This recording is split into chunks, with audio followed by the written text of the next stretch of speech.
नगर प्राथमिक शिक्षा समिति के पूर्व चेयरमैन दिलीप सिंह गोहिल की ओर से ठगी और धोखाधड़ी को अंजाम दिया गया था और जिसके बाद आरोपी दिलीप सिंह गोहिल जो है वो दुबई फरार हो गया था। अब इस मामले में आरोपी की दुबई से गिरफ्तारी कर ली गई है। तब भारतीय जनता पार्टी के काउंसिलर पराक्रम सिंह जाडेजा की इस मामले में प्रतिक्रिया सामने आई है। दरअसल काफी वक्त से दिलीप सिंह गोहिल को ढूंढने की कवायद पुलिस विभाग की ओर से की जा रही थी। तब आखिरकार दिलीप सिंह गोहिल की गिरफ्तारी दुबई से हो चुकी है और दिलीप सिंह गोहिल को वडोदरा भी लाया गया है। भारतीय जनता पार्टी के ही काउंसिलर पराक्रम सिंह जाडेजा के साथ दिलीप सिंह गोहिल ने ठगी की थी।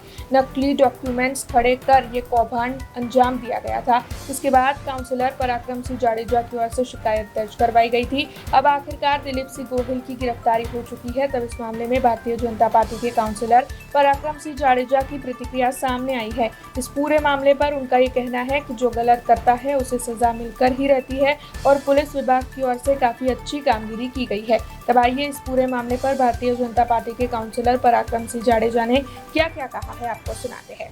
મામલાની અંદર સમગ્ર વડોદરા જાણે છે કે એને ભૂતકાળની અંદર જમીનના બાબતમાં ઠગાઈ કરેલી હતી, ફરજી ડોક્યુમેન્ટ ઊભા કરીને જમીન વેચી હતી, જેના બાબતમાં મેં ફરિયાદ નોંધાવી હતી। ત્યારબાદ એ વોન્ટેડ હતા અને પોલીસ તપાસના અંતે બહાર આવ્યું હતું કે વિદેશમાં ભાગી ગયા છે। એનું પણ ઓન પેપર ડોક્યુમેન્ટ મળેલા। લાંબા સમય બાદ પોલીસે પોતાની જુદી જુદી ટીમો બનાવી અને ખૂબ જ સંશોધનના અંતે એ દુબઈમાં સંતાયેલા છે એવી માહિતીના આધારે અને દુબઈથી પોતાના પ્રયત્નોથી એને અહીં વડોદરા લઈ આવ્યા છે અને આજે એની સત્તાવાર ધરપકડ કરી છે।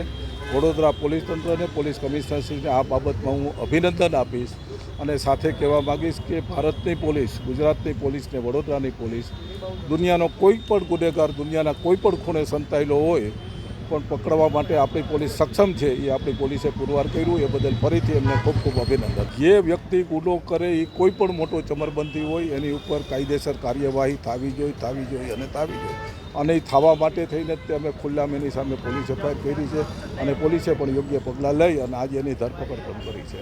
हमसे जुड़े रहने के लिए हमारे YouTube चैनल को सब्सक्राइब करें और नई वीडियो की नोटिफिकेशन के लिए बेल आइकॉन को दबाएं।